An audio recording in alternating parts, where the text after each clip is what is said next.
Hi guys and welcome back to the channel Deepak Yadav Education. Welcome to the daily current affairs of 12th of April 2022. तो guys आज है तारीख 12 अप्रैल 2022 और है Tuesday. आज की तारीख से जितने भी मोस्ट इंपॉर्टेंट करंट अफेयर्स बनेंगे उन सभी करंट अफेयर्स को हम लोग डिटेल में डिस्कस करेंगे। तो चलो शुभारंभ करते हैं। बट उससे पहले गाइज अगर आप लोग को इस टॉप न्यूज़ एनालिसिस यानी टीएनए का पीडीएफ चाहिए तो क्या करना है, नीचे डिस्क्रिप्शन बॉक्स में आप सभी लोगों को पीडीएफ लिंक के नाम से एक लिंक मिल जाएगा, उस पर क्लिक करना, चैनल ओपन हो जाएगा, उसको जाकर आप लोग ज्वाइन कर सकते हो। अदरवाइज डायरेक्टली आप लोग टेलीग्राम पर जा सकते हो, सर्च बॉक्स में टाइप करना दीपक यादव एजुकेशन। इस प्रकार से आपको ये 3 चैनल मिल जाएंगे। एक आंसर राइटिंग के लिए है जहाँ पर डेली बेसिस पर आंसर राइटिंग करवाई जा रही है, दूसरे के आगे यूपीएससी लिखा हुआ है, तीसरे के आगे कुछ नहीं लिखा हुआ, लेकिन यहाँ पर भी आप कह सकते हो 12,000 से ज़्यादा सब्सक्राइबर्स हैं। तो इन तीनों चैनल्स को जाकर ज्वाइन कर लेना। यहाँ पर डेली बेसिस पर आपको लेक्चर के पीडीएफ्स, द हिंदू न्यूज़पेपर का पीडीएफ, इंडियन एक्सप्रेस के एडिटोरियल्स वगैरह सब कुछ सेंड किए जा रहे हैं। तो काफ़ी कुछ यहाँ पर आपको बेनिफिट मिल जाएगा। नाउ बढ़ते हैं आगे। और आज पहले तो मैं आपके साथ काफ़ी सारे क्वेश्चंस डिस्कस करूंगा जो कि अभी रिसेंटली सीडीएस के एग्जाम में पूछे गए थे। तो अभी सीडीएस का एग्जाम हुआ है, वहाँ पे बहुत सारे करंट अफेयर के क्वेश्चन आए हैं और इनफैक्ट मैं आप लोग को ये दिखाऊंगा कि हमने जितने भी वीडियोस कवर किए हैं उन वीडियोस से कितने सारे क्वेश्चन डायरेक्टली फंसे हैं। डायरेक्टली मतलब लाइन टू लाइन अगर आप लोगों ने पढ़ा है तो इन क्वेश्चंस को तो आप अटेम्प्ट कर पाओगे। ठीक है, जिनको हम लोगों ने दूर से टच कर रखा है उन क्वेश्चंस की बात नहीं करूंगा, जिनको डिटेल से कवर किया है हम लोगों ने, एक एक बात हमने कवर की है, उन्हीं क्वेश्चंस को मैं आप लोग को दिखाने वाला हूं। तो आज क्वेश्चन मैंने इसलिए नहीं लगाया ताकि आप लोग को ये वाले क्वेश्चन सॉल्व कर रहे हैं। देखते हैं, आई होप आपको काफ़ी सारे क्वेश्चन के आंसर आते होंगे। ठीक है, तो ट्राई करेंगे कि कितने कितने क्वेश्चंस के आंसर्स आप लोग को आते हैं।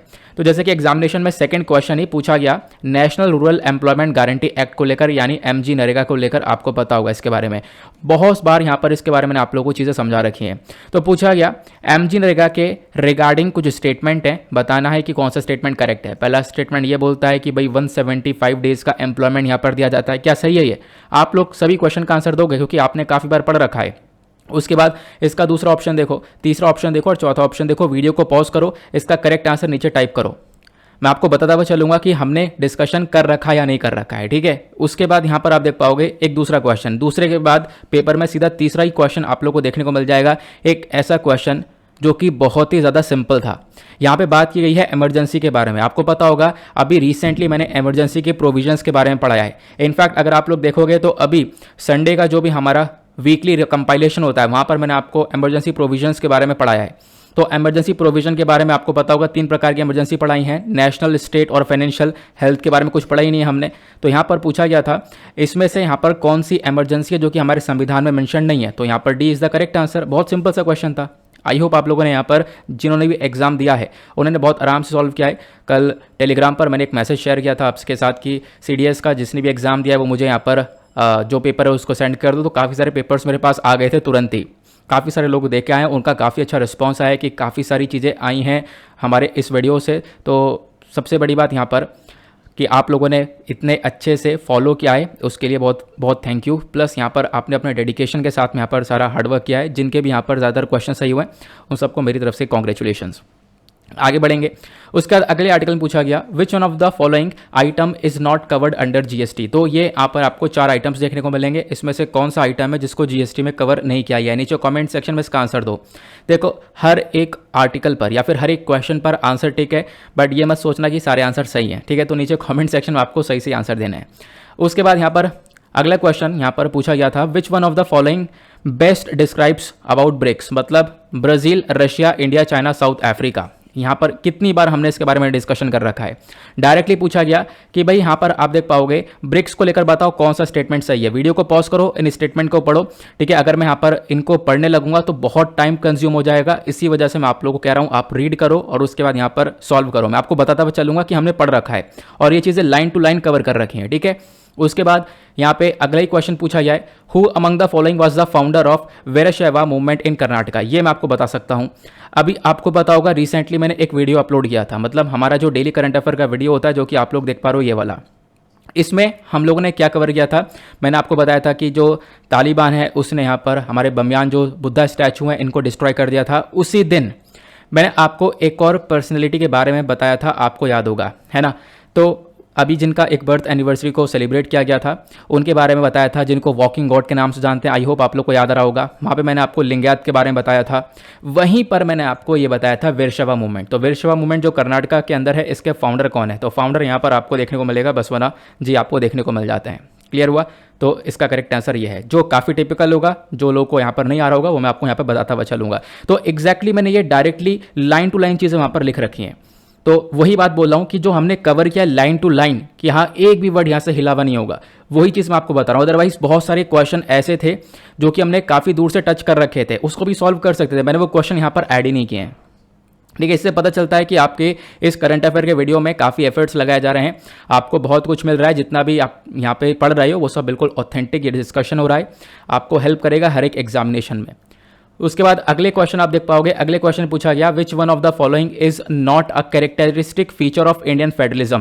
फेडरलिज्म का ढांचा मैंने आपको बता रखा है, सेंट्रल स्टेट साथ मिलकर काम करते हैं, काफ़ी बार डिस्कशन कर रखा है। आप टेलीग्राम पर शेयर करोगे, फेडरलिज्म टाइप करोगे तो आपके सामने नोट्स बाहर निकल आएंगे, है ना। तो यहाँ पर आप देख पाओगे 4 ऑप्शन है, सही ऑप्शन बताओ नीचे कमेंट सेक्शन में पॉज करके। उसके बाद अगले आर्टिकल में यहाँ पर डिस्कशन किया गया एफडीआई के बारे में। आप लोग चाहो तो टेलीग्राम पर डायरेक्ट सर्च कर सकते हो, एफडीआई के बारे में आपके सामने नोट्स निकल कर आएंगे। Foreign direct investment versus foreign portfolio investment काफ़ी बार मैंने पढ़ाया है, और उसमें मैंने कुछ यहाँ पर लाइनें पढ़ाई हैं जो कि डायरेक्टली एज इट इज़ लाइनें यहाँ पर इस ऑप्शन के अंदर मैंशनड है। तो आप लोग यहाँ पर इस वाले क्वेश्चन को भी सॉल्व करोगे तो बताओगे फॉरेन डायरेक्ट इन्वेस्टमेंट के रिगार्डिंग यहाँ पर कौन सा स्टेटमेंट आपको देखने को मिलेगा। ठीक है, सही कौन सा स्टेटमेंट देखने को मिल जाएगा, तो नीचे कमेंट सेक्शन में इसका आंसर भी आपको देना है। उसके बाद अगले क्वेश्चन में यूनिकॉर्न कंपनी के बारे में चर्चा की गई है। आपको पता होगा कितनी बार मैंने आपको बताया, यहाँ पे बोला गया यूनिकॉर्न कंपनी कौन सी है, जो कि अक्सर न्यूज़ में देखने को मिलती है। ठीक है, क्या ये प्राइवेट कंपनी है, एक प्राइवेट स्टार्टअप कंपनी है जिसकी वैल्यू 1 बिलियन से ऊपर की है, या फिर आप लोग यहाँ पर ऑप्शन पढ़ लो, क्योंकि अगर मैं ऑप्शन पढ़ने लगा तो बहुत ज़्यादा टाइम लग जाएगा। इसी वजह से मैं यहाँ पर इन ऑप्शंस को ज़्यादा डिटेल में पढ़ नहीं रहा हूँ, आपको सिर्फ ओवरव्यू दे रहा हूँ। आप लोग वीडियो पॉज कर करके इनके आंसर्स दे सकते हो। ठीक है, कुछ दिन पहले यूनिकॉर्न कंपनी के बारे में आपको पढ़ाया था, यूनिकॉर्न के अलग अलग प्रकार बताए थे। ठीक है, डैकाकॉन तक मैंने आपको सारी कंपनीज के बारे में बताया था। इनफैक्ट मैंने उसके ऊपर थंबनेल ही बना रखा था द हिंदू के वीडियो में। तो मतलब जो क्वेश्चंस हैं वो the Hindu plus daily current affair दोनों वीडियो से निकल कर आए हैं। उसके बाद यहाँ पर आप देख पाओगे अगला क्वेश्चन। अगले क्वेश्चन बात की गई है रिसेंटली यहाँ पर एक ग्रुप ऑफ कंट्रीज बनाया गया। आपको पता होगा एक तो हमारा सिंपल वाला क्वाड है ना, जिसके अंदर आपको पता होगा हमारा इंडिया, ऑस्ट्रेलिया और यूएस और जापान देखने को मिलेगा। लेकिन उसके अलावा भी मिडिल ईस्ट के अंदर एक क्वाड बनाया गया था, हमने इसके बारे में डिस्कशन किया था। मतलब इंडिया तो है, इंडिया के साथ साथ यहाँ पर 3 देश और देखने को मिलेंगे। तो उसका करेक्ट आंसर क्या है, नीचे कमेंट सेक्शन में आप लोगों को इसका आंसर देना है। ठीक है, बहुत मतलब डायरेक्ट ही सिंपल से क्वेश्चन है। आप देख पाओगे 46 के बाद डायरेक्टली 47 क्वेश्चन भी आपको आता है। 47, 48 लगातार कुछ ऐसे क्वेश्चंस थे। यहाँ पे आप देख पाओगे टर्म पिनाका के बारे में बात की गई है। पिनाका याद होगा क्या है, पिनाका अक्सर न्यूज़ में देखने को मिला है। क्या ये क्रूज मिसाइल है, रॉकेट लॉन्चर सिस्टम है, वेपनाइजर ड्रोन है, क्या है आपको पता होगा। बताया मैंने पिनाका क्या है, धनुष से रिलेट करके बताया हुआ है ना, याद आया ना। और उस दिन थंबनेल पे भी मैंने श्री राम जी का पिक्चर लगाया था, अब आपको याद आ गया होगा। क्लियर हुआ। उसके बाद यहाँ पर नेक्स्ट आर्टिकल में आप देख पाओगे, सॉरी नेक्स्ट क्वेश्चन में देख पाओगे, यहाँ पे बात की गई है कि कौन सा स्टेटमेंट सही है। पहला स्टेटमेंट बात करता है कि इंडिया ने यहाँ पर एक तरीके से एक रिकग्निशन दे दिया था बांग्लादेश को, वो बांग्लादेश लिबरेशन वॉर जो 1971 में हुई थी उससे पहले। मैंने आपको बांग्लादेश लिबरेशन वॉर के बारे में काफ़ी बार पढ़ाया है द हिंदू के वीडियो में। मैत्री दिवस के टाइम पर ये आर्टिकल वापस से चर्चा में आया था, तब मैंने यहाँ पर रिसेंटली आपको पढ़ाया था। ठीक है, तो यहाँ पे बताया गया मार्च 2021 के अंदर इंडिया और बांग्लादेश ने सेलिब्रेट किया है 6 दिसंबर को, मतलब कि बोला कि हम लोग डिसाइड कर रहे हैं कि सेलिब्रेट करेंगे 6 दिसंबर को एज अ मैत्री दिवस। तो इसका सही आंसर आप नीचे कॉमेंट सेक्शन बता सकते हो, क्या दोनों स्टेटमेंट सही है या कौन सा स्टेटमेंट करेक्ट आपको देखने को मिलेगा। देखो आंसर जरूर करना है, आपको पता है तो, नहीं पता है तो सर्च करो, आपको जानने को मिलेगा। क्योंकि कुछ क्वेश्चंस ऐसे देखने को मिलेंगे जो कि यूपीएससी ने अपने प्रीवियस ईयर में पूछे हैं, वो एज इट इज क्वेश्चन उठा के यहाँ पे दे दिए गए। जैसे एक क्वेश्चन आपको ये देखने को मिलेगा, हाल ही में भारत ने यहाँ पर एक कॉन्ट्रैक्ट साइन किया है, किसके साथ, अभी मैं बोलने वाला था नाम। ठीक है, तो एक देश के साथ में साइन किया जहाँ पे हम लोग 6 लाख AK-203 राइफल्स यहाँ पर परचेज करने वाले हैं, इनकी मैन्युफैक्चरिंग करेंगे।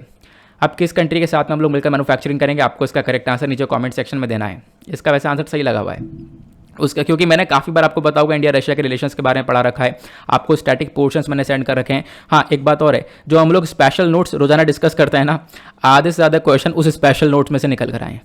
उसके बाद अगला क्वेश्चन आप देख पाओगे, यहाँ पे बात की गई कि इंडिया का मेडन ह्यूमन स्पेस मिशन है जिसको हम लोग 2023 में लॉन्च करेंगे, इसका नाम क्या है। ठीक है, तो इसमें करेक्ट आंसर नीचे कमेंट सेक्शन में उसका आंसर बताओ। आपको पता होगा मैंने पढ़ाया था इस रोबोट के बारे में, ठीक है, इस रोबोट के बारे में डिटेल से मैंने आपको बताया था कि हम लोग पहले डेमो भेजेंगे, फिर उसका देखो ट्राई होगा, फिर तीसरे चांस में हम लोग यहाँ पर अपने मिशन को तैयार करेंगे। ठीक है, मुझे ये चीज़ें याद हैं अच्छे से, तो आप लोगों को भी याद होनी चाहिए अगर आप लोग मुझे फॉलो कर रहे हो लंबे समय से। तो आगे बढ़ते हैं, उसका अगला क्वेश्चन देख पाओगे। ये बहुत ही सिंपल सा क्वेश्चन था। यहाँ पे बताया गया भाई इस स्टेटमेंट में बताओ कि which one of the following statement with regard to the Election Commission is not correct. Election Commission के रिगार्डिंग एक स्टेटमेंट है इसमें से जो कि बिल्कुल सही नहीं है। आप यहाँ पर इसके बारे में बता सकते हो। इलेक्शन कमीशन ऑफ इंडिया का पूरा चैप्टर मैंने आप लोगों को कवर करवा रखा है। सारी डिटेलिंग जो स्टैटिक पॉइंट्स है वो सब मैंने आप लोगों को टेलीग्राम पर शेयर कर रखे हैं। हालांकि मुझे बीच में नोट्स डिलीट करने पड़ गए थे, लेकिन ये जो इलेक्शन कमीशन ऑफ इंडिया है ये नोट्स बहुत पहले के हैं, दिसंबर से पहले के नोट्स डिलीट नहीं हुए हैं। जो हमारा पुराना वाला चैनल है दीपक यादव एजुकेशन वाला, उसमें पड़े हुए हैं, तो आप लोग सर्च करोगे तो आपको मिलेगा ये। ठीक है, तो मैं आपको अगेन वो चीज़ें दिखा रहा हूँ जो आप एक्सेस कर पाओगे और देख पाओगे हाँ वाकई में डिस्कशन हुआ है। उसका बाद एक क्वेश्चन आपको अगला ये देखने को मिलेगा। यहाँ पे बात की गई है part 4A of the Constitution of India. ठीक है, इसके अंदर यहाँ पर आपको बताना है which one of the following is not mentioned as a duty of every citizen of India.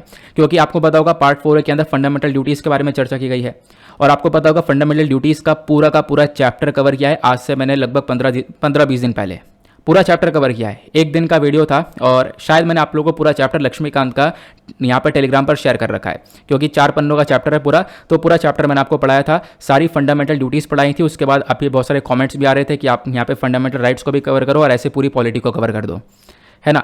तो यहाँ पर आप देख पाओगे, इसको आप लोग सॉल्व कर पाओगे। नीचे कॉमेंट सेक्शन में इसका आंसर भी देना। आगे बढ़ते हैं।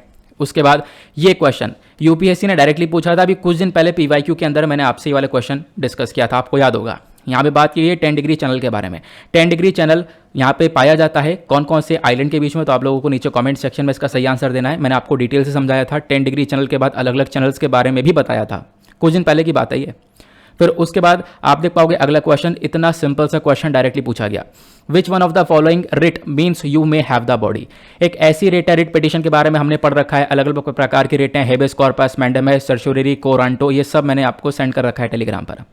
तो यहाँ पर बताया गया भाई इसमें से बताओ ये जो हमें जिसका मतलब you may have the body करके है, तो वो रिट यहाँ पर कौन सी आपको देखने को मिलती है, नीचे कमेंट सेक्शन में उस रिट का नाम बताना है।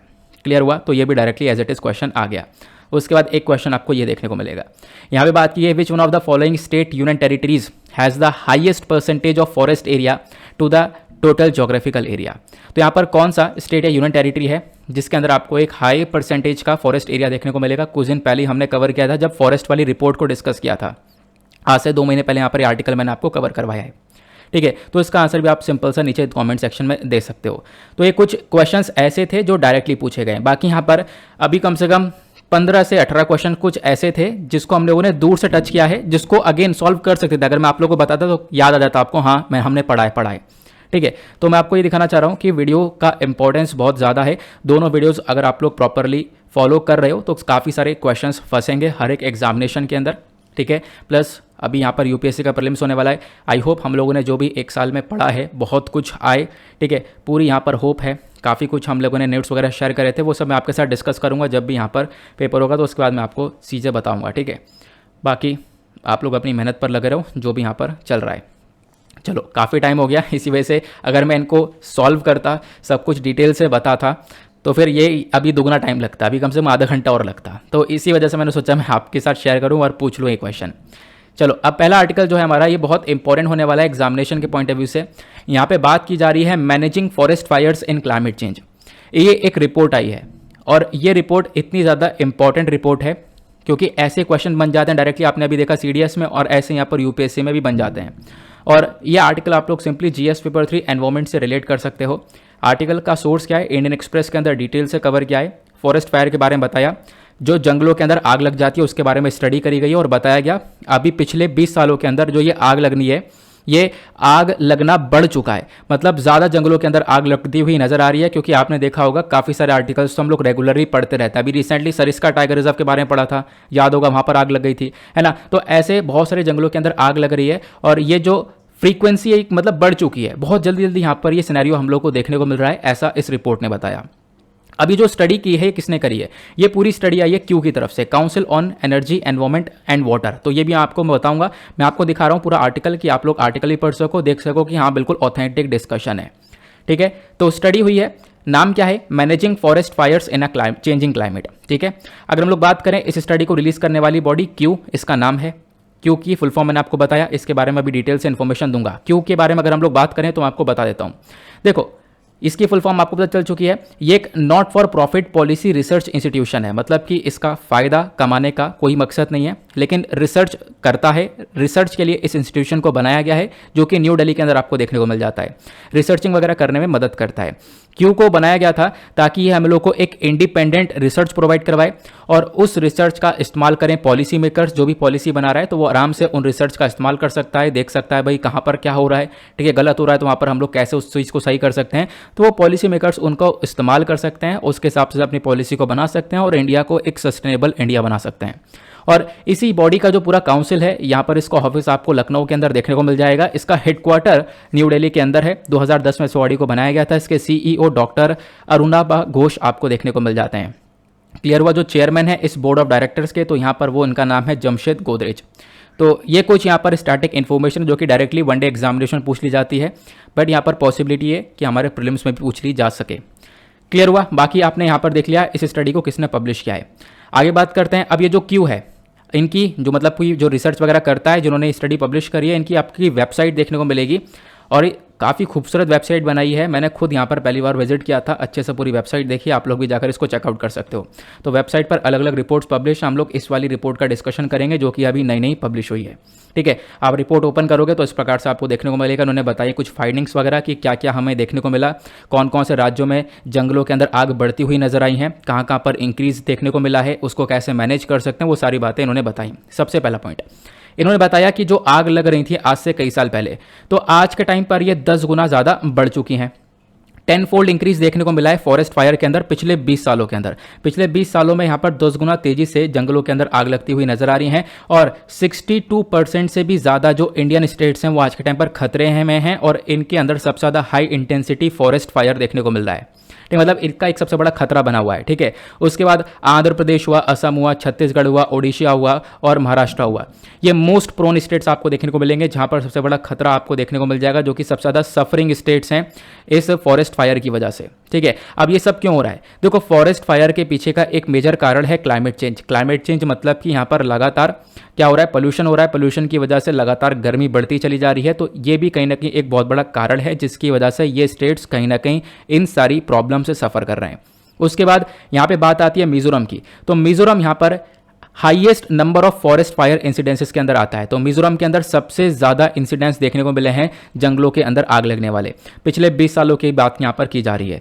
लगभग आप कह सकते हो कि इसके 95% से भी ज़्यादा जो डिस्ट्रिक्ट्स हैं वो कहीं ना कहीं यहाँ पर आज के टाइम पर खतरे में देखने को मिलेंगे। वो एक तरीके से फॉरेस्ट फायर हॉटस्पॉट बन चुके हैं, मतलब मिजोरम के अंदर सबसे ज़्यादा आग लगती हुई नजर आई है। उसके बाद यहाँ पे आप देख पाओगे लगभग 75% से भी ज़्यादा जो इंडियन डिस्ट्रिक्ट्स हैं वो कहीं ना कहीं क्लाइमेट इवेंट हॉटस्पॉट का यहाँ पर शिकार बन चुके हैं। आप देख पाओगे क्लाइमेट चेंज की जो है प्रॉब्लम वो वहाँ पर बहुत सारी आपको देखने को मिल जाएगी। लगभग 30% से ज़्यादा जो डिस्ट्रिक्ट्स हैं वहाँ पर आपको देखने को मिल जाएगा जंगलों में आग लगने का एक बहुत बड़ा डर बन चुका है। तो ये सारी चीज़ें यहाँ पर बताई जा रही हैं। 2000 से लेकर 2019 के बीच में बताया गया कौन कौन से स्टेट हॉटस्पॉट की तरह देखने को मिलते हैं। आंध्र प्रदेश, असम, छत्तीसगढ़, ओडिशा, महाराष्ट्र, मध्य प्रदेश, मणिपुर, मिजोरम, नागालैंड, उत्तराखंड, यहाँ पे सबसे ज़्यादा आग लगी हैं पहले भी और अभी भी सबसे ज़्यादा खतरा बना हुआ है इन्हीं राज्यों के अंदर में। डिस्ट्रिक्ट की बात करें तो यहाँ पर ये डिस्ट्रिक्ट्स आपको देखने को मिलेंगे दीमा, हसाओ, लुंगलेई और उसके बाद यहाँ पर जबलपुर, होशंगाबाद, ठीक है, उधम सिंह, गढ़चिरौली, तो ये सारे डिस्ट्रिक्ट्स आपको देखने को मिल जाएंगे। ये डिस्ट्रिक्ट्स के अंदर सबसे ज़्यादा आग लगी है और अभी भी यहाँ पर सबसे ज़्यादा खतरे में ये डिस्ट्रिक्ट्स आपको देखने को मिलेंगे जहाँ पर आग लगती रहती है। क्लियर हुआ? तो इसी रिपोर्ट के अंदर ये डेटा भी दिया गया है। फिर उसके बाद और भी चीज़ें बताई गई इस रिपोर्ट के अंदर। बताया कि देखो ये तो हमने अभी देखा भारत के कुछ स्टेट्स और डिस्ट्रिक्ट्स के बारे में, लेकिन अभी जो नॉर्थ ईस्टर्न रीजन है स्पेसिफिकली उसके बारे में बात की गई। नॉर्थ ईस्टर्न रीजन वो कौन सा? वो ये वाला जहाँ पर सिक्किम, असम, मेघालय, त्रिपुरा, मिजोरम, मणिपुर, नागालैंड और अरुणाचल प्रदेश, यहाँ पर ये सारे राज्य आते हैं। तो ये हमारा पूरा का पूरा नॉर्थ ईस्ट वाला भाग हुआ। तो नॉर्थ ईस्टर्न रीजन के अंदर हमने देखा है पिछले 20 सालों के अंदर या फिर आप कह सकते हो पिछले 10 सालों के अंदर जो ये जंगल के अंदर आग हैं ये काफ़ी तेज़ी से इंक्रीज हुई हैं और लगातार हम देख पा रहे हैं कभी ना कभी खबर मिल जाती है कि नॉर्थ ईस्टर्न रीजन के अंदर ये आग लग रही है। और इसके पीछे का रीजन ये भी देखने को मिलेगा। इनफैक्ट मैं आपको एक बात ये भी बता दूं कि नॉर्थ ईस्टर्न वाला रीजन ऐसा है जहां पर बारिश हो रही है खूब, लेकिन बारिश होने के बावजूद भी यहां पर इस प्रकार से आग लग रही है। क्योंकि एक बार को हम ये समझ सकते हैं क्लाइमेट चेंज हो रहा है, लगातार गर्मी बढ़ रही है, तो काफी सारे इंसिडेंसेस बन जाते हैं, उसके बेसिस पर आग लग जाती है। बट अभी क्या है, यहां पर इस एरिया में बारिश हो रही है लगातार, उसके बाद भी यहां पर आग लग रही है। ऐसा क्यों? क्योंकि बारिश का जो डिस्ट्रीब्यूशन पैटर्न है वो चेंज हो चुका है।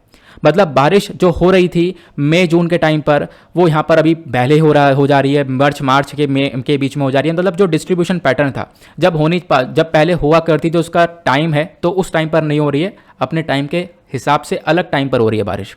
उसके पीछे का रीजन भी आपको क्लाइमेट चेंज देखने को मिल जाएगा। ठीक है, वही पोल्यूशन आपको देखने को मिल जाएगा रेगुलर बेसिस पर, जो कि एनवायरमेंट को इंसानों ने यहाँ पर नुकसान पहुंचाया है, उसका असर ये देखने को मिल रहा है। तो उसकी वजह से भी आप देख पाओगे कहीं ना कहीं फॉरेस्ट के ऊपर इसका इंपैक्ट देखने को मिलेगा, जंगलों के अंदर ये आग लगती हुई नजर आएगी। इनफैक्ट एक forest survey of India report है, 2019 की रिपोर्ट है, इन्होंने बताया 36% जो फॉरेस्ट कवर है भारत के अंदर, वो यहाँ पर एक ऐसे जोन के अंदर आता है। मतलब 36% यहाँ पर फॉरेस्ट कवर इंडिया का एक ऐसे एरिया के अंदर आ रहा है जो कि कहीं ना कहीं फॉरेस्ट फायर के खतरे में है। ठीक है, जहां पर आप कह सकते हो एक खतरा आपको देखने को मिल जाएगा आग लगने का। क्लियर हुआ? तो यहाँ पर मतलब कि कुछ ऐसा एक्सपीरियंस वाला रीजन देखने को मिल जाएगा जहां पर कुछ बुरा देखने को मिला हो। क्लियर हुआ? आगे बात करते हैं। उसके बाद इसी रिपोर्ट के अंदर एक मैप आपको देखने को मिल जाएगा। यहाँ पे बताया गया लगभग 62% से ज़्यादा इंडियन स्टेट्स हैं जहाँ पर आपको खतरा बनाता हुआ देखने को मिलेगा। या मतलब कि 2000 से लेकर 2019 के बीच में काफ़ी सारी आग लगती हुई नजर आई हैं, प्लस और भी खतरा यहाँ पर बना हुआ है। जैसे आप लोग देख पाओगे, जो ये डार्क ब्राउन कलर का एरिया दिया गया है, ये एक्सट्रीमली फायर प्रोन एरियाज है जहाँ पर सबसे ज़्यादा आग लगती हुई नजर आई है और अभी भी काफ़ी खतरा बना हुआ है। उसके बाद लाइट ब्राउन कलर वाला, ये very high fire prone forest area है। उसके बाद उससे भी लाइट वाला high fire prone forest area है, और बिल्कुल लाइट वाला यहाँ पर सबसे कम आग लगती हैं, जो आपको ये रीजन्स दिख रहे हैं। क्लियर हुआ? आगे चलते हैं। अब बात करते हैं फॉरेस्ट फायर को लेकर ही हमारे पास कुछ फैक्चुअल सा डेटा है। लगभग 381 फॉरेस्ट फायर रिपोर्ट करी गई हैं भारत के अंदर 30 मार्च 2022 तक, और ये सारी बातें बताई हैं फॉरेस्ट सर्वे ऑफ इंडिया ने। तो 30 मार्च 2022 तक लगभग 381 जंगलों के अंदर ये आग लगी हैं। मध्य प्रदेश का टॉप पर नाम आता है। मध्य प्रदेश के अंदर सबसे ज़्यादा हाईएस्ट नंबर ऑफ फायर हुई हैं, ऐसा बताया जा रहा है। लगभग 133 के आसपास तो मध्य प्रदेश के अंदर देखने को मिली। मार्च 2022 के अंदर अभी हमने देखा काफ़ी सारी जगह पर आग लगती हुई नजर आई है। उत्तराखंड, मध्य प्रदेश और राजस्थान से खबर निकल कर आ रही थी, जैसे कि रीसेंट फायर लगी है राजस्थान के सरिस्का टाइगर रिजर्व के अंदर आग लग गई थी। जनवरी 2021 के अंदर हमने देखा उत्तराखंड, हिमाचल प्रदेश जो कुल्लू वैली है, यहाँ पर आग लग गई थी। नागालैंड मणिपुर बॉर्डर जो जुको वैली है, यहाँ पर आग लग गई थी। उसके बाद आप देख पाओगे यहाँ पर जो रीसेंट फायर्स आपको देखने को मिल जाती हैं, इसके अंदर बांधवगढ़ फॉरेस्ट रिजर्व भी आपको देखने को मिल जाएगा मध्य प्रदेश में। तो ऐसे इंसिडेंसेस अभी रिसेंटली भी देखने को मिले हैं। आई होप आप लोग यहाँ पर इसको काफ़ी अच्छे से समझ चुके होंगे। ये सारी बातें मैंने आप लोग को आर्टिकल्स के थ्रू बता दी हैं। फिर उसके बाद यहाँ पर इस रिपोर्ट ने लास्ट में एक और चीज़ मेंशन करी है कि चलो ये सब आग लग रही है तो इसको हम लोग कैसे मैनेज कर सकते हैं। मैनेजमेंट को लेकर काफ़ी सारे रिकमेंडेशंस इस पर्टिकुलर रिपोर्ट के अंदर दिए गए। पहला रिकमेंडेशन यहाँ पर दिया गया है, जो भी ये जंगल के अंदर आग लग रही है, जो फॉरेस्ट फायर है, इसको हमें as a natural disaster treat करना चाहिए कि भाई एक नेचुरल डिजास्टर है और इसको नेशनल डिजास्टर मैनेजमेंट अथॉरिटी के अंदर लेकर आओ और इसके लिए यहाँ पर आप काम करो, कुछ पैसा वगैरह अलॉट करो ताकि इस प्रकार की चीज़ों को आप लोग यहाँ पर टैकल कर पाओ। नुकसान होता है तो उसके नुकसान की सही से भरपाई हो जाए। उसके बाद एक forest fire only alert system आपको लेकर आना पड़ेगा। इसको ज़रूरत है डेवलप करने की, जो कि हम लोग को तुरंत बताएगा। एक जो भी फॉरेस्ट फायर लगती है तो यहाँ पर तुरंत हमारे पास इसका एक अलर्ट सिस्टम जारी होगा, उसके बेसिस पर हम चीज़ों को थोड़ा रोक पाएंगे। ठीक है, फिर उसके बाद यहाँ पर आप देख पाओगे तीसरा यहाँ पे बताया गया एक रिकमेंडेशन है कि जो स्टेट गवर्नमेंट है या फिर स्टेट फॉरेस्ट डिपार्टमेंट है, इनको क्या करना चाहिए, जो भी पब्लिक बिल्डिंग्स आसपास जैसे कि गवर्नमेंट स्कूल्स हो गए, कम्युनिटी हॉल्स हो गए, तो इनके अंदर आपको क्लीन एयर सोल्यूशन लगाने चाहिए। ठीक है, यहाँ पर आपको एयर फिल्टर्स का इस्तेमाल करना चाहिए ताकि जो हवा है वो साफ सुथरी हवा यहाँ पर पहुँचे, ना कि जो जंगलों के अंदर आग लग रही है उसकी वजह से जो गंदी हवा है, पोल्यूटेड हवा है, वो वहाँ पर पहुँचे और लोगों को नुकसान पहुँचाए। तो ऐसा ना हो, इसके लिए आप लोग एयर फिल्टर्स वगैरह यहाँ पर लगा सकते हो। तो ये सारी रिकमेंडेशंस इस पर्टिकुलर रिपोर्ट के अंदर दी गई। आई होप आप लोग को सारी बातें काफ़ी अच्छे से क्लियर हो चुकी हैं, और क्लियर हो चुकी है तो फटाफट वीडियो पर ऊपर जो लाइक का बटन है उसको दबा देना और जल्दी से यहाँ पर 2000 लाइक्स को पहुँचा देना। चलो अगले आर्टिकल पर आते हैं। नेक्स्ट आर्टिकल काफ़ी इंपॉर्टेंट होने वाला है। यहाँ पे बात की है designation of terrorist in India. मैं आपको बताऊंगा भारत के अंदर कि कैसे एक इंडिविजुअल को आतंकवादी का मतलब डेजिग्नेशन दे सकते हैं, उसको बोल सकते हैं कि वो आतंकवादी है।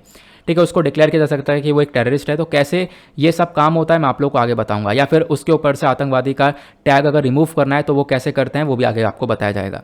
आखिरकार ये चर्चा में क्यों है, क्योंकि द हिंदू के अंदर आर्टिकल पब्लिश हुआ, लश्कर तैयबा का जो यहाँ पर चीफ है हाफिज सईद के बेटे को अभी यहाँ पर टेररिस्ट यानी कि एक आतंकवादी घोषित कर दिया है अंडर द यूएपीए। ठीक है, अब आतंकवादी घोषित किया है तो उसके बारे में डिस्कस करेंगे आखिरकार कैसे किया गया। तो यहाँ पर यूएपीए एक्ट का इस्तेमाल किया गया है। यूएपीए की फुल फॉर्म है अनलॉफुल एक्टिविटीज़ प्रिवेंशन एक्ट। इसको लेकर पहले क्वेश्चन बन चुके हैं, तो आप लोग बहुत ध्यान से इसके बारे में पढ़ना। तो खबर ये निकल कर आती है, हमारी होम मिनिस्ट्री ने ये सारा काम किया है। होम मिनिस्ट्री ने डेजिग्नेट कर दिया जो हाफिज तला सईद है।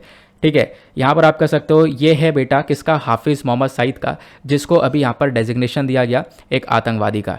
ठीक है, यूएपीए का यहाँ पर यूज़ किया गया है। तो मैं आपको बताऊंगा इस वीडियो के अंदर आखिरकार ये यूएपीए होता क्या है। आते हैं टॉपिक के ऊपर। देखो, यूएपीए आपने फुल फॉर्म इसकी पढ़ ली है, unlawful activities prevention act. Unlawful activities को रोकने के लिए ये एक्ट लाया गया था, इसके नाम से हमें पता चलता है। नाउ ये जो यूएपीए है इसका मकसद ये है कि अनलॉफुल एक्टिविटीज़ को रोका जाए भारत के अंदर, आपने समझ लिया। दूसरा पॉइंट, इसका मेजर ऑब्जेक्टिव है कि हम लोग क्या कर सकें, हम लोग अपने कंट्री की जो इंटीग्रिटी है, सोवरिटी है, उसको प्रोटेक्ट कर सकें। कोई अगर इसके अगेंस्ट में काम कर रहा है तो उसको पकड़ा जाए और उसको यूएपीए के अंदर में चार्ज में लिया जाए। ठीक है, फिर उसके बाद यूएपीए बना कैसे, तो बेसिकली हमारे पास इससे पहले एक एक्ट हुआ करता था टाडा के नाम से, मतलब terrorist and disruptive activities prevention act. तो इसी को अपग्रेड किया गया। फिर उसके बाद ये यहाँ पर चला गया था, हट गया था 1995 में। फिर उसके बाद एक एक्ट था हमारे पास पोटा, प्रिवेंशन ऑफ टेररिज्म एक्ट, इसको भी हटा दिया गया, निरस्त कर दिया गया 2004 में। फिर उसके बाद फाइनली यहाँ पर आप कह सकते हो बाद में हमारे पास यूएपीए आता है। देखो, ये जो एक्ट है इसको ओरिजिनली 1967 में पास किया गया था कांग्रेस गवर्नमेंट के अंडर में, जो उस समय हमारी former prime minister Indira Gandhi ji हुआ करती थी, उनके समय पर यहाँ पर ये सारा काम किया गया था। 2004 तक जो ये अनलॉफुल एक्टिविटीज़ है ये बेसिकली यहाँ पर अभी तक मतलब ज़्यादा बड़ा नहीं हुआ था। मतलब ये जो एक्ट है ये सिर्फ टेरिटरी को लेकर काम करता था, जहाँ पर भी टेरिटरी को लेकर जो भी घोटाला हो रहा है, ज़बरदस्ती टेरिटरी के ऊपर कब्जा किया जा रहा है, तो वैसे केसेस देखता था।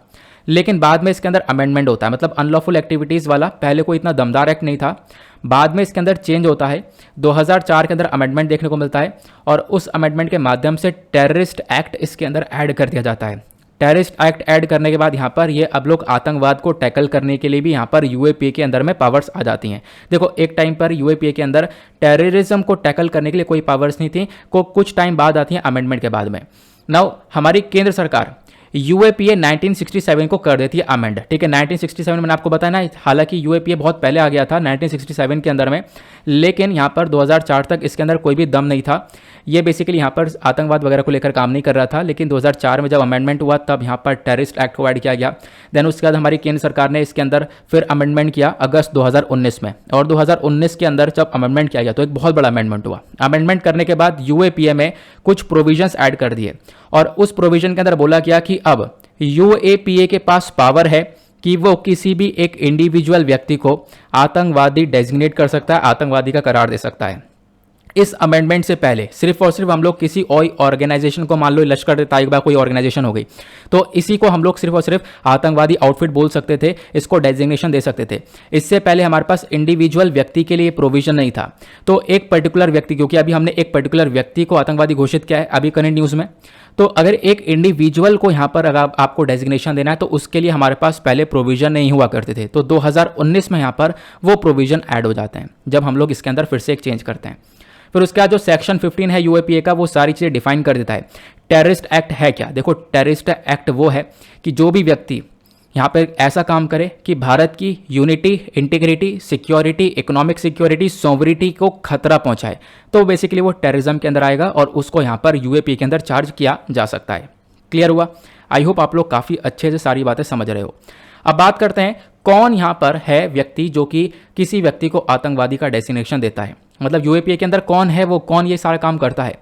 तो यूएपीए 2019 के अमेंडमेंट के बाद, जो कि मैंने आपको बताया, इसके बाद जो पावर्स है वो सेंट्रल गवर्नमेंट के पास आ जाती है, मतलब हमारी केंद्र सरकार के पास में।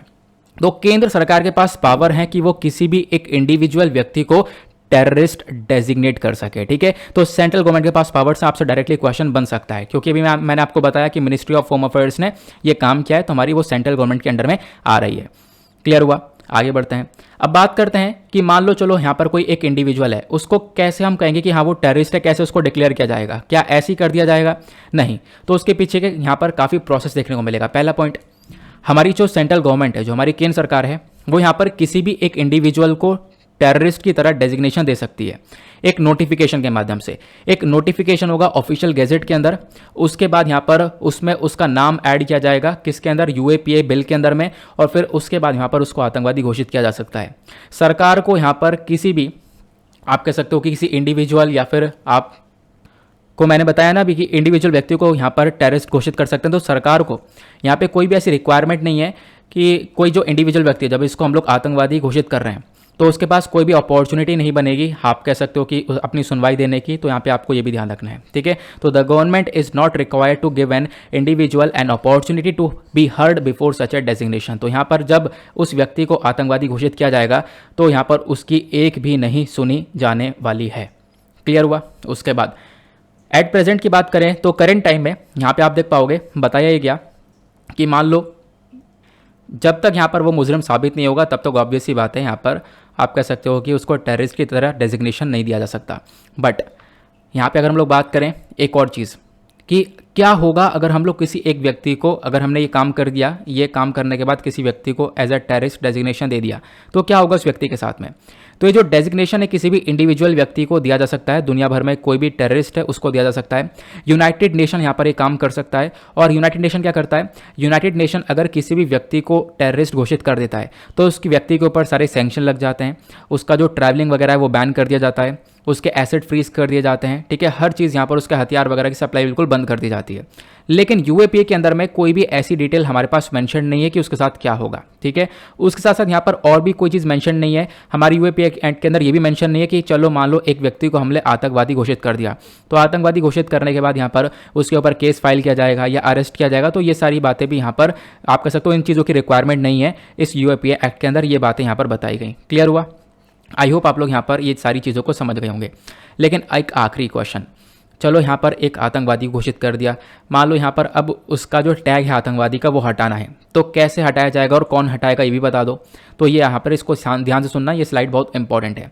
तो यूएपीए क्या करता है? हमारी सेंट्रल गवर्नमेंट को पावर देता है, ये आपने समझ लिया कि वो यहाँ पर किसी को एक आतंकवादी का डेजिग्नेशन दे सकती है। लेकिन सेंट्रल गवर्नमेंट के पास ही ये भी पावर है कि वो इस टैग को रिमूव भी कर सकती है। पहले तो क्या होगा, वो सेंट्रल गवर्नमेंट यहाँ पर उसका नाम इस शेड्यूल से रिमूव कर देगी, लेकिन क्या होगा, उस व्यक्ति को पहले एक एप्लीकेशन देनी होगी, ठीक है। एक एप्लीकेशन देनी होगी, उस एप्लीकेशन से अगर सेंट्रल गवर्नमेंट खुश है, ठीक है, सेटिस्फाई है, देन उसके बाद यहाँ पर आगे काम होगा। अदरवाइज यहाँ पर उसको जो उसका नाम है बेसिकली वो रिमूव नहीं किया जाएगा, उसका टैग रिमूव नहीं किया जाएगा। अगर वो जो एप्लीकेशन है वो एप्लीकेशन फाइल करी गई है एक इंडिविजुअल व्यक्ति की तरफ से जिसको यहाँ पर एक आतंकवादी घोषित कर दिया जाए, अगर वो एप्लीकेशन हमारी सरकार रिजेक्ट कर देती है तो बेसिकली उसके पास 1 महीना होगा कि और एक रिव्यू का मांग कर सके, और उसके बाद यहाँ पर आप देख पाओगे मामला सही हो जाएगा। लेकिन यहाँ पर फिर भी रिजेक्ट हो जाता है तो देखो यहाँ पर एक तरीके से वो आगे भी जा सकता है, इनफैक्ट यहाँ पर वो उसको चैलेंज कर सकता है गवर्नमेंट के ऑर्डर को कोर्ट के अंदर। बट उससे पहले ये भी आपको ध्यान रखना है, सेंट्रल गवर्नमेंट मान लो सेटिस्फाई हो जाती है तो सेंट्रल गवर्नमेंट यहाँ पर एक रिव्यू कमेटी बना देगी। मतलब कि यहाँ पर आप कह सकते हो कि एक बार यहाँ पर आया, उसने एप्लीकेशन दी, सरकार ने रिजेक्ट कर दिया। अब रिजेक्ट कर दिया तो क्या हुआ, यूएपीए उसको एक पावर देता है कि आप 1 महीने के अंदर अंदर इसको वापस से रिव्यू करने की मांग कर सकते हो, ठीक है। जब आपकी एप्लीकेशन रिजेक्ट हो जाती है तो रिव्यू करने के लिए क्या होगा, सेंट्रल गवर्नमेंट क्या करेगी, एक रिव्यू कमेटी बनाएगी जिसके अंदर एक चेयरपर्सन होंगे, एक रिटायर्ड और सिटिंग जज होंगे हाई कोर्ट के, और 3 और अलग मेंबर्स होंगे। तो ये रिव्यू कमेटी के पास पूरी पावर्स है कि वो यहाँ पर सरकार को ऑर्डर दे सके, अगर वो सेटिस्फाई है तो वो सरकार को ऑर्डर दे सकती है कि उसका नाम रिमूव कर दो, ठीक है। तो आप लोग यहाँ पर देख पाओगे तो इस प्रकार से उसका टैग रिमूव किया जा सकता है। तो यहाँ पर कमेटी, सरकार सभी का एक मेजर रोल देखने को मिल जाता है अगर किसी व्यक्ति का ये नाम रिमूव करना है या उसके ऊपर ये जो आतंकवादी का टैग है वो रिमूव करना है। तो क्लियर हुआ? ये हमारे कुछ आर्टिकल थे, आई होप आपको अच्छे से क्लियर हो चुके हैं। नेक्स्ट आर्टिकल पर आते हैं। अगला आर्टिकल बहुत इंपॉर्टेंट है, आपने आज का थंबनेल देखा होगा, थंबनेल में मैंने आपको बता रखा है किसका, चाइना और तिब्बत का कॉन्फ्लिक्ट। वो चाइना तिब्बत के कॉन्फ्लिक्ट को हम लोग इस पर्टिकुलर आर्टिकल के अंदर कवर करेंगे। हमारी केंद्र सरकार ने अभी यहाँ पर क्या किया है, एक रिलीफ को बढ़ा दिया है तिब्बतन कमेटी के लिए 5 साल तक, तो इसी वजह से चर्चा में है। वो क्या है मैं आपको समझाता हूँ। यहाँ पे आप देख पाओगे द हिंदू का आर्टिकल है, हमारी केंद्र सरकार ने 40 करोड़ रुपए का रिलीफ दिया है दलाई लामा की तिब्बतन कमेटी को। और ये जो रिलीफ है, ये जो पैसा दिया जा रहा है, ये 2025-26 तक यहाँ पर अमाउंट प्रोवाइड करवाया जाएगा, ये बताया जा रहा है। अब वो जो कमेटी है उस कमेटी का नाम क्या है? उस कमेटी का नाम है CTRC, मतलब कि सेंट्रल तिब्बतन रिलीफ कमेटी। ये तिब्बत वाले लोगों के लिए, तिब्बत वाले लोग जो कि इंडिया के अंदर आ गए थे, ठीक है, ये जब तिब्बतन एक्सोडस देखने को मिला था, ठीक है, क्योंकि यहाँ पर क्या हुआ, चाइना ने तिब्बत रीजन को कब्जाया, उसके बाद वहाँ से लोग काफ़ी सारे निकल गए, दुनिया भर के अंदर फैले हैं और इंडिया के अंदर भी बहुत सारे तिब्बतन आए थे, ठीक है, मैं आपको वो आगे बताऊँगा। तो अभी क्या है, देखो न्यूज़ यही है कि हमारी यूनियन गवर्नमेंट ने एक स्कीम है, उस स्कीम को बढ़ा दिया है, 40 करोड़ रुपए प्रोवाइड करवाएंगे Dalai Lama Central Tibetan Relief Committee को, जिसको हम लोग CTRC के नाम से जानते हैं। 5 साल के लिए यहाँ पर आगे काम किया गया। तिब्बत वाला आपको ये मैप देखने को मिल जाएगा, ऊपर आपको चाइना नज़र आ जाएगा, इधर आपको इंडिया देखने को मिलेगा, इंडिया, नेपाल, और इधर आपको आज के टाइम पर आप इस वाले रीजन को पूरा का पूरा चाइना समझते हो, है ना, लेकिन ये एक टाइम पर तिब्बत हुआ करता था जिसको यहाँ पर चाइना ने कब्जा लिया है। और इसके बाद यहाँ पर जो ये लोग हैं काफ़ी बुरी तरह से सफ़र करने लगे थे, काफ़ी सारी पिक्चर्स आप लोग गूगल पर देख पाओगे।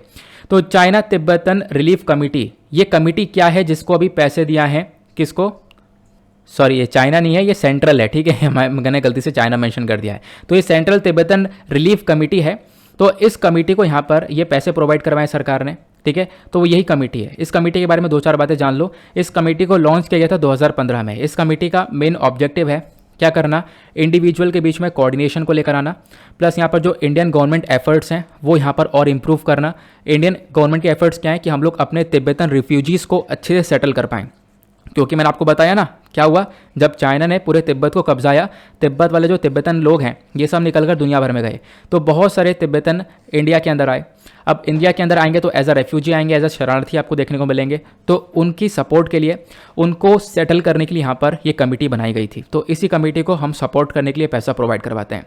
और यहाँ पे आप कह सकते हो बताया गया, इस कमेटी के अंदर आपको बहुत सारे मेंबर्स देखने को मिलेंगे। लगभग आज के टाइम पर आपको 53 तिब्बतन सेटलमेंट्स देखने को मिलेंगे। सेटलमेंट मतलब जहाँ पर ये तिब्बतन वाले लोग रह रहे हैं जब ये तिब्बत से निकल कर आए थे। तो 53 तिब्बतन सेटलमेंट्स आपको देखने को मिलेंगे इंडिया, नेपाल और भूटान के अंदर, ठीक है। तो इन सब के मेंबर्स यहाँ पर आपको देखने को मिल जाते हैं इस कमेटी के अंदर। प्लस यहाँ पे बताया गया इस कमेटी को डेडिकेट किया गया है, ये यहाँ पर तिब्बत के कल्चर और रिलीजियस हेरिटेज की प्रोटेक्शन करती है, ठीक है। ऑब्वियस ही बात है, यहाँ पर इनकी सरकार को सब कुछ यहाँ पर ख़त्म कर दिया, इनके कल्चर वगैरह को यहाँ पर ख़त्म कर दिया, एक तरीके से निकाल दिया देश से, लेकिन उसके बाद भी ये यहाँ पर प्रोटेक्शन दे रहे हैं और ये कमेटी वो काम करने में मदद कर रही है। प्लस यहाँ पर जो कमेटी है ये डिपेंडेंट है इंटरनेशनल असिस्टेंस पर, जैसे कि अभी हमने ये पैसा प्रोवाइड करवाया तो वैसा और भी बहुत सारा पैसा आता है अलग अलग सरकारों से, स्पेशली इंडिया से पैसा आता है इस कमेटी को, नेपाल से और भूटान से आपको देखने को मिलेगा। प्लस यहाँ पर जो बड़ी बड़ी फिलेंथ्रोपिक ऑर्गेनाइजेशन है जो कि यहाँ पर दान करती हैं, इंडिविजुअल से बहुत बड़े बड़े जो कि बहुत अमीर अमीर व्यक्ति हैं जो कि अलग अलग पैसा दान करते हैं, तो उनके थ्रू काफ़ी सारा पैसा, काफ़ी असिस्टेंस आता है इस पूरे कमेटी के लिए, जो कि यहाँ पर तिब्बत सेटलमेंट्स को प्रोटेक्शन देने का काम करती है। क्लियर हुआ। बाकी जो ये CTRC है मतलब कि सेंट्रल तिब्बतन रिलीफ कमेटी, इसकी जितनी भी एक्टिविटीज़ हैं वो सब कैसे चलती हैं, मतलब अगर इस कमेटी के अंदर कोई भी काम होना है तो वो सारा काम होता है एक कंसेंट से और एक सपोर्ट से। और वो हाँ और सपोर्ट किसकी चाहिए होती है, वो चाहिए होती है बोर्ड ऑफ डायरेक्टर्स की। बोर्ड ऑफ डायरेक्टर्स की सपोर्ट चाहिए होता है, एक अप्रूवल चाहिए होता है, उसके बाद इस कमेटी के अंदर कोई भी एक्टिविटीज़ की जाती हैं। और ये जो बोर्ड ऑफ डायरेक्टर्स हैं, कौन से डायरेक्टर्स हैं, ये बेसिकली ये हैं ताइपी के। ताइपी क्या है, यह है Tibetan parliament in exile. Tibetan parliament, Taipei यहाँ पर आप कह सकते हो मतलब तिब्बत का पार्लियामेंट।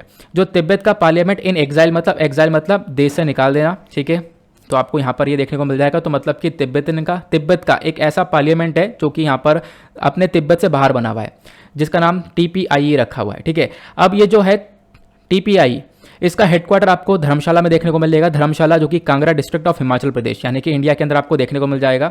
यहाँ पे बताया जाता है जिसके अकॉर्डिंग बताया जा रहा है लगभग 1 लाख के आसपास जो तिब्बतन्स हैं वो भारत के अंदर आपको सेटल्ड देखने को मिल जाते हैं। जब वो चाइना से निकले थे, तिब्बत वाले कंट्री से निकले थे, तब वो इंडिया के अंदर सेटल हो चुके थे। तो इन्हें लोगों को प्रोटेक्शन देने के लिए यहाँ पर एक कमेटी बनाई गई है। आई होप आप लोग समझ गए होंगे इस कमेटी का क्या काम है। इन तिब्बतन रेफ्यूजीज़ को सेटल करने का काम है, इनको सपोर्ट करने का काम है। और इस कमेटी के अंदर सारा काम चलता है कैसे, बोर्ड ऑफ डायरेक्टर्स की मर्जी से। बोर्ड ऑफ डायरेक्टर्स कौन से हैं, जो कि यहाँ पर तिब्बत पार्लियामेंट इन एग्जाइल पर काम करते हैं। तिब्बत पार्लियामेंट इन एग्जाइल मतलब कि देश से बाहर यहाँ पर एक पार्लियामेंट बनी हुई है जो कि धर्मशाला के अंदर, उसका एक हेडक्वार्टर आपको देखने को मिल जाता है। क्लियर हुआ। आगे बात करते हैं। अब यहाँ पे हम लोग देखते हैं कि आखिरकार ये इतनी सारी प्रॉब्लम्स कैसे फेस कर रहे हैं जो तिब्बत वाले लोग हैं, ठीक है। इनके लिए सारा काम किया जा रहा है, इनके लिए कमेटी बनाई गई है। आखिरकार क्या हुआ था इनके साथ, तो इतिहास देखते हैं हम लोग। देखो, एक मिलिट्री कॉन्फ्लिक्ट होता है चाइना और तिब्बत के बीच में। चाइना तिब्बत के बीच में लड़ाई होती है कब, 20th सेंचुरी की स्टार्टिंग में। और तिब्बत अपने आप को एक इंडिपेंडेंट नेशन डिक्लेयर कर देता है कि हम एक अलग से कंट्री हैं। कब की बात है? 1912 में। उसके बाद यहाँ पर ये काम करता है एक ऑटोनॉमस रीजन की तरह। 1950 तक बढ़िया से काम चलता रहता है, लेकिन 1949 में उस तरफ चाइना में कुछ और हो चुका था। क्या हुआ था? 1949 में एक कम्युनिस्ट हैं, लगभग आप कह सकते हो अंडर माओ जेडोंग। तो माओ जेडोंग की लीडरशिप यहाँ पर बढ़ जाती है। माओ जेडोंग यहाँ पर आ जाते हैं पावर में 1949 में। और 1950 के अंदर देखो, 1949 में माओ जेडोंग पावर में आए चाइना के अंदर, और 1950 के अंदर माओ जेडोंग ने तिब्बत को कब्जा लिया, तिब्बत को यहाँ पर कंट्रोल कर लिया। माओ जेडोंग कौन? यहाँ पर ये हैं माओ जेडोंग। क्लियर हुआ? तो ये आप लोग देख पाओगे, ऐसे यहाँ पर शुरुआत होती है। मैंने शॉर्ट पॉइंट्स ऐड कर रखे हैं। फिर होता क्या है, 1951 के अंदर जो दलाई लामा के रिप्रेजेंटेटिव हैं, ठीक है, ऑब्वियस ही बात है, दलाई लामा जो कि यहाँ पर हेड कर रहे होते हैं तिब्बत को, जो दलाई लामा के रिप्रेजेंटेटिव हैं, ये क्या करते हैं, ये साइन कर लेते हैं 17 पॉइंट अग्रीमेंट। किसके साथ? चाइना के साथ में। यहाँ पर ये पहला अग्रीमेंट साइन किया जाता है। चाइना यहाँ पर क्लेम करने लगता है कि जो ये डॉक्यूमेंट है ये एक प्रूफ है, और ये बोलता है कि जो चाइना की सॉवरेटी है वो तिब्बत के ऊपर देखने को मिलती है, मतलब चाइना का एक कंट्रोल तिब्बत के ऊपर देखने को मिल जाता है। तिब्बत यहाँ बोलते हैं ज़बरदस्ती तरीके, तिब्बत वाले लोग बोलते हैं कि ये ज़बरदस्ती तरीके से इस डॉक्यूमेंट को साइन किया है। तो ये मतलब विवाद चलता रहता है, क्योंकि 1950 में यहाँ पर कंट्रोल तो कर लिया है माओ जेडोंग ने, ठीक है। तो आप लोग देख पाओगे उसके बाद भी ये कहानी ऐसी चलती रहती है, लेकिन आप देख पाओगे सिचुएशन सही नहीं होती है, ठीक है। फिर उसके बाद जो 17 पॉइंट का एग्रीमेंट वगैरह साइन किया गया था, वो सब यहाँ पर तिब्बत की जो भी जेन्युइन ऑटोनॉमी थी कि हाँ तिब्बत एक देश बना हुआ है, वो सब यहाँ पर खत्म हो जाती है, ठीक है। फिर उसके बाद कहानी आगे बढ़ती है, और क्या होता है 1954 के अंदर, मतलब आप कह सकते हो 1954 का इंडिया चाइना अग्रीमेंट होता है। अब इंडिया चाइना का जो अग्रीमेंट होता है ना, ये यहाँ पर कहानी पलट देता है। क्यों? इंडिया चाइना के अग्रीमेंट के माध्यम से क्या हुआ, भारत ने यहाँ पर आप कह सकते हो रिकग्नाइज कर लिया, भारत ने रिकग्नाइज ये कर लिया कि जो तिब्बत है, तिब्बत एज एक इंटीग्रल पार्ट है चाइना का। और पहली बार ऐसा हुआ कि भारत ने यहाँ पर एक फॉर्मल डॉक्यूमेंट के अंदर रिकग्नाइज कर लिया कि तिब्बत चाइना का पार्ट है। लेकिन कब्जा आया कब था तिब्बत को? यहाँ पर आप कह सकते हो 1950 के अंदर, जो भी यहाँ पर तिब्बत का अंदर कंट्रोल है, मतलब तिब्बत के ऊपर कंट्रोल पा लिया था माओ जेडोंग ने 1950 के आसपास। ये आप लोगों को ध्यान रखना है। तो यहाँ पर यह बताया गया कि इंडिया ने 1954 के अंदर रिकग्निशन दे दिया, उसके बाद यहाँ पर मामला थोड़ा सा और बिगड़ गया था, ठीक है। क्लियर हुआ? ये आपको यहाँ पर ये चीज़ें देखने को मिल जाएंगी। बाकी मैंने आपको बताया कहानी ऐसी बढ़ती रही। 1954 में भारत ने रिकग्निशन दे दिया, और उसके बाद बढ़ते बढ़ते आप कह सकते हो कि ये जो अनसक्सेसफुल तिब्बतन है ये लगातार बढ़ते रहते हैं। 1959 का समय होता है, और 1959 के समय में यहाँ पर क्या होता है, एक और लड़ाई होती है, जिसमें यहाँ पर क्या होता है, जो हमारे 14th दलाई लामा हैं वो इंडिया आ जाते हैं भागकर, ठीक है। अब यहाँ पे क्या होता है कि ये तिब्बत से निकलते हैं और इंडिया आ जाते हैं। 14वें दलाई लामा, 14वें दलाई लामा कौन है? तो आप लोगों को ये देखने को मिलेंगे, ये हैं जो करंट टाइम पर आपको दलाई लामा देखने को मिलता है, ठीक है। तो ये 14th दलाई लामा है। दलाई लामा बेसिकली एक स्टेटस का नाम होता है, जैसे हमारे यहाँ पर प्रेसिडेंट हो गए, प्राइम मिनिस्टर हो गए, है ना, एक पद का नाम है दलाई लामा। बाकी इनका असली नाम है वो है यहाँ पर तेंजिन ग्यात्सो, आप लोग ऊपर देख पा रहे होंगे, तेंजिन ग्यात्सो इनका पूरा नाम है। क्लियर हुआ? दलाई लामा के बारे में आप लोगों ने यहाँ पर जान लिया। तो होता क्या है, यहाँ पर ये हेड होते हैं तिब्बत के पूरी तरह से, तिब्बत का जो एडमिनिस्ट्रेशन होता है वो पूरा इनके अंडर में होता है। क्लियर हुआ? लेकिन क्या होता है, अब यहाँ पर ये जो 14वें दलाई लामा है ये इंडिया आ जाते हैं। आप लोग देख पाओगे इस प्रकार से, ये उस समय का इमेज है, ये हमारे प्राइम मिनिस्टर जवाहरलाल नेहरू जी, इधर आपको यहाँ पर दलाई लामा देखने को मिलेंगे। ये इस प्रकार से यहाँ से आप देख पाओगे ऐसे ऐसे यहाँ पर आते हैं तिब्बत से निकलकर भारत में। हमारे फॉर्मर जो प्राइम मिनिस्टर हैं जवाहरलाल नेहरू जी, ये इनको मतलब तिब्बत जब इंडिया आते हैं तिब्बतन, तो ये जो रेफ्यूजीज जब भारत आते हैं तो इनके सर पे छत देते हैं हमारे जवाहरलाल नेहरू जी। साथ ही साथ यहाँ पर इनकी मदद करते हैं, और इनकी एक जो तिब्बत गवर्नमेंट है इन एग्जाइल को बनाते हैं, मतलब कि इनके देश से बाहर निकल चुकी है, तो इस प्रकार से देश के बाहर निकली यहाँ पर गवर्नमेंट को बनाते हैं, कहाँ पर? इंडिया के अंदर में, ठीक है। तो आप लोग देख पाओगे। तो क्लियर हुआ? तो ये सारी बातें मैंने आप लोगों को बता दी हैं कि क्या क्या देखने को मिला, कैसे कैसे देखने को मिला, और क्या क्या चीज़ें यहाँ पर हो रही थी। बाकी आप लोगों ने पिक्चर भी देख लिया है, इस पिक्चर को इस प्रकार से आप जूम करके देख सकते हो। यहाँ पे आप देख पाओगे रे दलाई लामा, इधर आप देख पाओगे यहाँ पर है दलाई लामा। तो इतिहास में ये हुआ था, इस प्रकार से यहाँ पर ये निकल कर आए थे अपने कंट्री से। करंट सिनेरियो की बात करें तो क्या है आज के टाइम पर, देखो इस प्रकार से क्या हुआ, तिब्बत यहाँ से निकल कर आए, फिर उसका दुनिया के अंदर फैले, उसके बाद आप देख पाओगे इंडिया के अंदर भी आए, तो उनकी प्रोडक्शन के लिए कमेटी बनाई गई, और इसी कमेटी को अभी यहाँ पर पैसा देकर ये सपोर्ट करने के बारे में चर्चा की जा रही है। बस इतना सा मुद्दा था। अब मैं आपको एक चीज़ और बताता हूँ। अब यहाँ पर आप एक चीज़ ये भी देखो, करंट सिनेरियो क्या है। आज के टाइम पर हम लोग के जो रिलेशन है चाइना के साथ काफ़ी ख़राब है, आपको पता है। चाइना के साथ इनफैक्ट हमारा एक कॉन्फ्लिक्ट हो गया था, पिछले साल की बात है, पिछले से पिछले साल की बात है, गलवान वैली के अंदर, जहाँ पे हमारे जवान भी शहीद हो गए थे। चाइना के काफ़ी सारे सोल्जर्स हम लोगों ने मार दिए थे। तो उसके बाद आप देख पाओगे सिचुएशन काफ़ी ख़राब हो गई, और उसकी बाद यहाँ पर एक बहुत बड़ा बदलाव आया है, क्योंकि अभी तक क्या हो रहा था, जब चाइना के साथ रिलेशन खराब नहीं थे हमारे, उससे पहले तक क्या हो रहा था, हम लोग दलाई लामा जी से बातचीत अगर करते थे तो उसके बारे में कोई भी इन्फॉर्मेशन आउट नहीं होती थी, ठीक है, मतलब पब्लिक फोरम में कोई भी ऐसे चर्चा होती नहीं थी। लेकिन अब की बार एक बहुत तगड़ा सा बदलाव हुआ है। पिछले साल की बात है, आप देख पाओगे इसके ऊपर एक आर्टिकल है, ठीक है, ये आर्टिकल देख पाओगे, पिछले साल की बात है, 6 जुलाई 2021 को आर्टिकल पब्लिश हुआ है। तो यहाँ पे बताया गया हमारे प्राइम मिनिस्टर ने फ़ोन लगाया दलाई लामा जी को और इनको, मतलब हमारे एक स्पिरिचुअल लीडर हैं, ऑब्वियस ही बात है ये, इनको इनकी हेल्दी लाइफ के बारे में मतलब शुभकामनाएं दी, क्योंकि इनका 86th बर्थडे था। तो ये पिछले साल की बात है, 86th बर्थडे पर हमारे प्राइम मिनिस्टर ने क्या किया, इनको यहाँ पर सेलिब्रेट, मतलब इनको यहाँ पर एक तरीके से इनका बर्थडे विश किया दलाई लामा जी का, ठीक है। तो क्या हुआ, इस प्रकार से रिकग्निशन हम पहले नहीं देते थे, कभी भी हम लोग यहाँ पे बातचीत अगर करते भी थे, अगर एक्टिवली अगर यहाँ पे कोई डिस्कशन होता तो इसके बारे में यहाँ पर कोई भी पब्लिक में चीज़ें नहीं पता चलती थी, बट यहाँ पर पब्लिकली यहाँ पर फोरम पर इस प्रकार से काम किया गया, जिससे चाइना काफ़ी नाराज़ भी हो गया था भारत के इस स्टेप की वजह से, क्योंकि दलाई लामा जी को हमने आप कह सकते हो कि इंडिया के अंदर एक तरीके से सपोर्ट मिल चुका था, तो इससे चाइना काफ़ी नाराज़ भी हुआ था कि क्यों सपोर्ट दिया गया दलाई लामा को, ठीक है। तो ये चीज़ें भी आप लोग देख पाओगे। आई होप आप लोग यहाँ पर ये सारी बातें समझ गए होंगे, ठीक है। दलाई लामा कौन थे, मैंने आपको बता दिया, तिब्बत एडमिनिस्ट्रेशन के यहाँ पर हेड थे, और ये 14वें दलाई लामा है, नाम इनका क्या है, तेंजिन ग्यात्सो नाम है। आगे बढ़ते हैं, आते हैं अगले आर्टिकल पर। तो आज का वीडियो काफ़ी लेंदी होता हुआ चले जा रहा है, फटाफट खत्म करने की कोशिश करेंगे, अदरवाइज वीडियो काफ़ी बड़ा हो जाएगा। अगले आर्टिकल में वर्ल्ड फूड प्राइस इंडेक्स के बारे में चर्चा की गई है, इंडियन एक्सप्रेस का ये आर्टिकल है। यहाँ पे हम डिटेल से बात करेंगे क्या हो रहा है क्या नहीं हो रहा। तो हमारा जो फूड एंड एग्रीकल्चर ऑर्गेनाइजेशन है, इसने बताया ये भाई जो आज के टाइम पर खाने पीने का सामान है, इसके दाम काफ़ी बढ़ चुके हैं, मतलब दुनिया भर में जो खाने पीने का सामान है इसके दाम काफ़ी इंक्रीज़ हो चुके हैं। इनफैक्ट 11 साल के, मतलब आप कह सकते हो 11 साल के गैप के बाद इतनी ज़्यादा महंगाई देखने को मिल रही है। तो United Nation Food and Agriculture Organization का ही यहाँ पर ये रिपोर्ट है, वर्ल्ड फूड प्राइस इंडेक्स।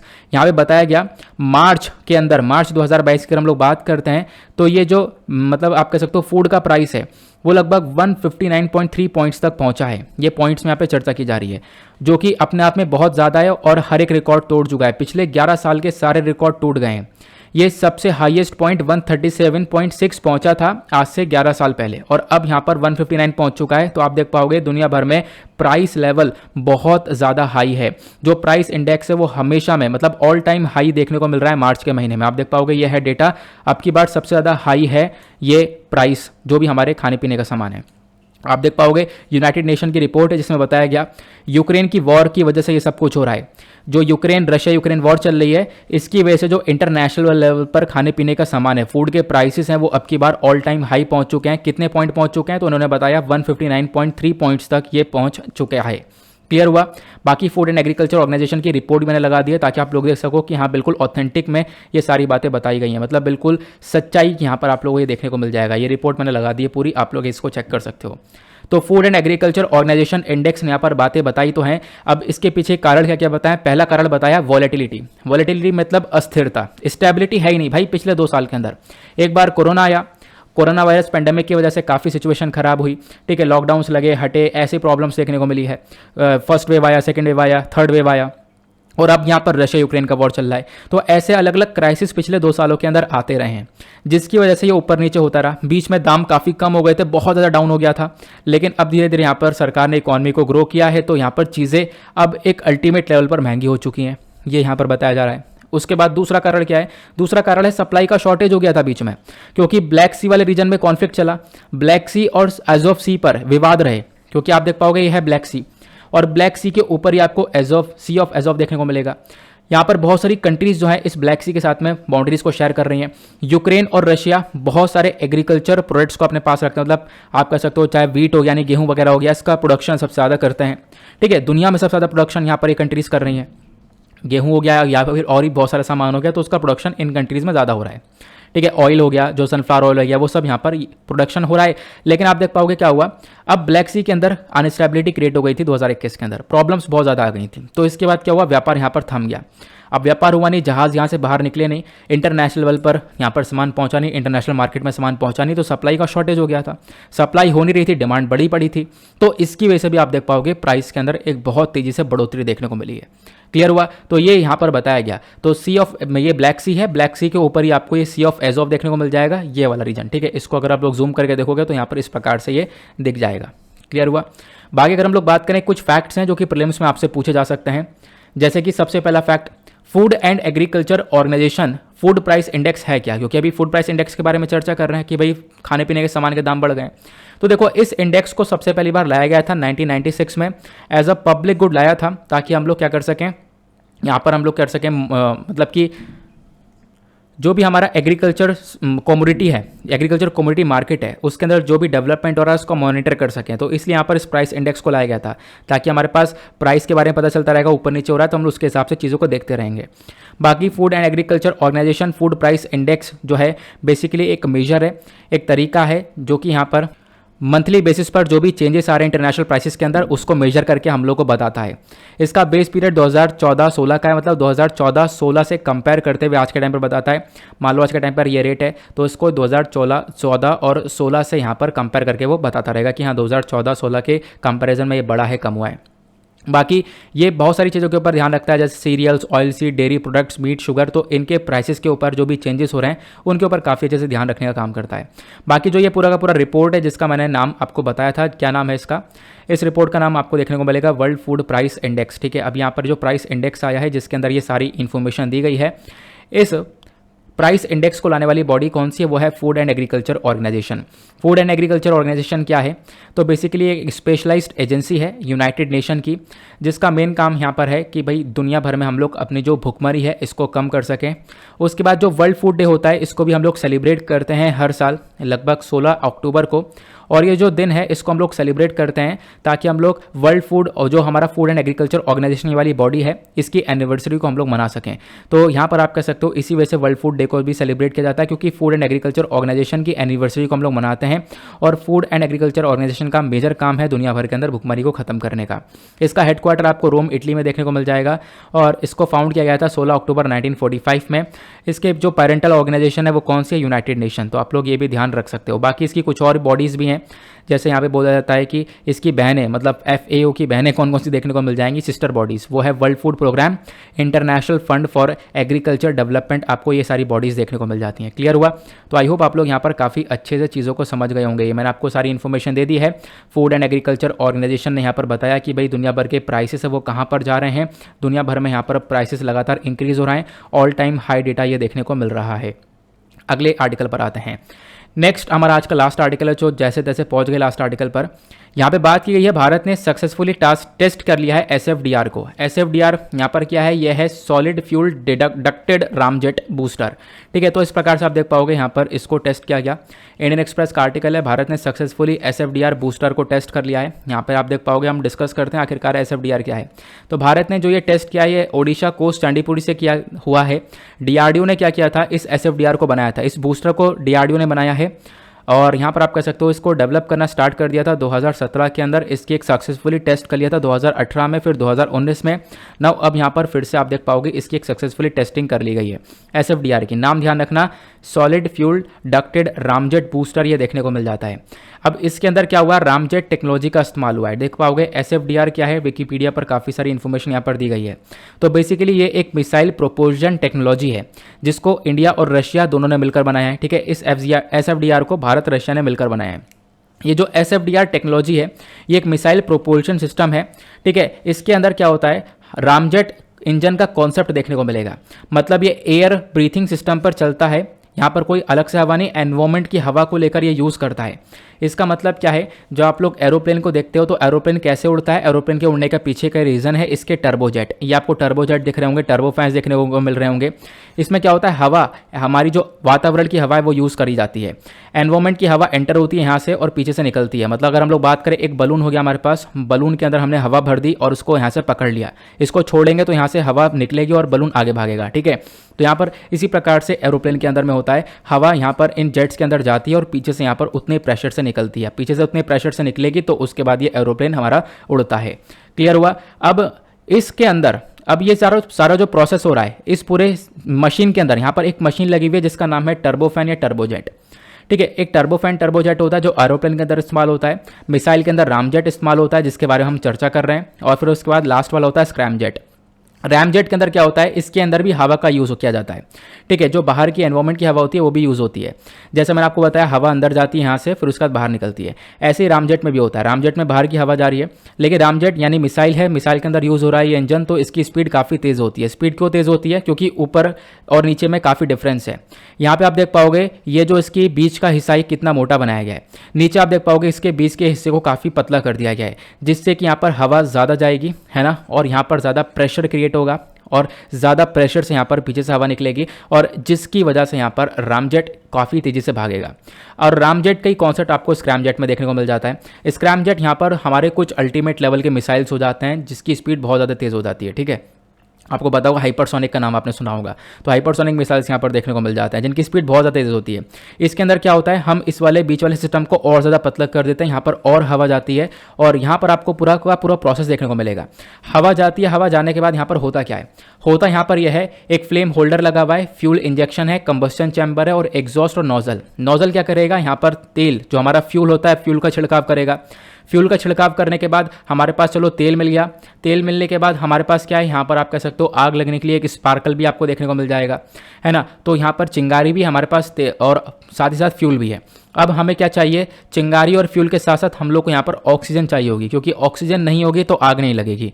तो यहाँ पर हम लोग ऑक्सीजन का यूज़ करते हैं। वो कहाँ से आएगी, वो बाहर से आएगी। ठीक है, मैंने आपको बताया यहाँ पर हवा का इस्तेमाल किया जाएगा, तो बाहर से जो ऑक्सीजन आएगी, ऑक्सीजन मिल गई।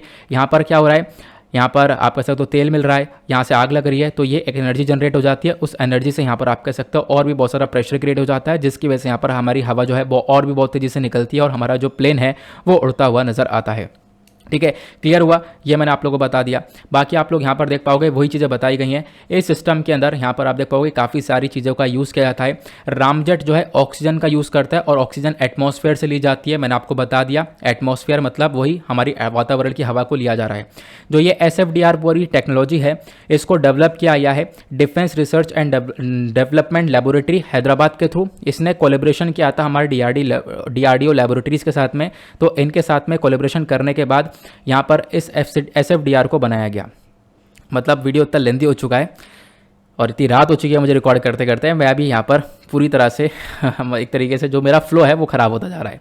कोई बात नहीं, अब बात करते हैं लास्ट में इंपॉर्टेंस क्या है इसका। ये जो हमारी SFDR है, ये जो टेक्नोलॉजी, इसका इंपॉर्टेंस क्या देखने को मिलेगा। इस बूस्टर का इंपॉर्टेंस ये है, प्रेजेंट टाइम पर ये जो टेक्नोलॉजी है ये अवेलेबल आज के टाइम पर देखने को मिलेगी बहुत कम कंट्रीज़ के पास में, बहुत कम देशों के पास में ये टेक्नोलॉजी है। इनफैक्ट भारत के पास आपको ये टेक्नोलॉजी देखने को मिलेगी। ठीक है, हमें यहाँ पर अपने भारत पर काफ़ी हद तक प्राउड है।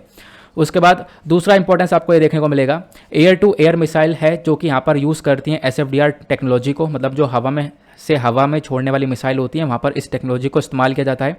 ये आप लोग देख सकते हो।